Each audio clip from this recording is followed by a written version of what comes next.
സുദൃഢവുമായ ഹൃദയമുള്ളവൻ, എല്ലായ്പ്പോഴും ക്ഷമിക്കുകയും പഠിപ്പിക്കുകയും സകലത്തിന്റെയും നാഥനായ ദൈവം തന്റെ അനന്തമായ കൃപയാൽ നിന്നെ പരിപൂർണനാക്കട്ടെ. തന്റെ ഭവനത്തെ യോഗ്യം ഭരിക്കുന്നതിന് അവിടുന്ന് നിന്നെ ശക്തനാക്കട്ടെ. പൗരോഹിത്യത്തിന്റെ മഹനീയ മുദ്ര പതിപ്പിച്ചിരിക്കുന്ന നിന്റെ ഹൃദയം എന്നും വിശുദ്ധിയിൽ സംരക്ഷിക്കപ്പെടട്ടെ. തന്റെ ഭവനത്തിൽ വസിക്കുന്നവരെ അവിടുത്തെ തിരുവിഷ്ടമനുസരിച്ച് ശുശ്രൂഷിക്കുവാൻ നിനക്ക് സാധിക്കട്ടെ.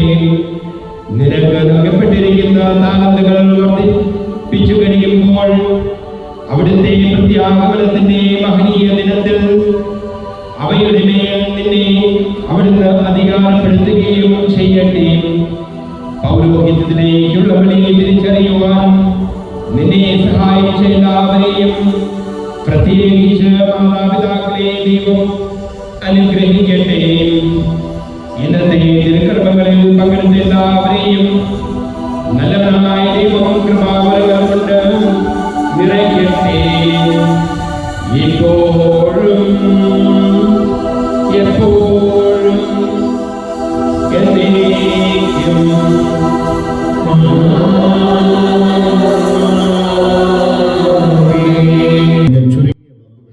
ബിഷപ്പ് ബെന്നി വർഗീസ് ഇറ്റാനഗർ രൂപത അധ്യക്ഷനാണ്. അദ്ദേഹത്തിൻ്റെ രൂപതയിലേക്കാണ് ജോസിൻ എടക്കളത്തൂർ വൈദികനായിരിക്കുന്നത്.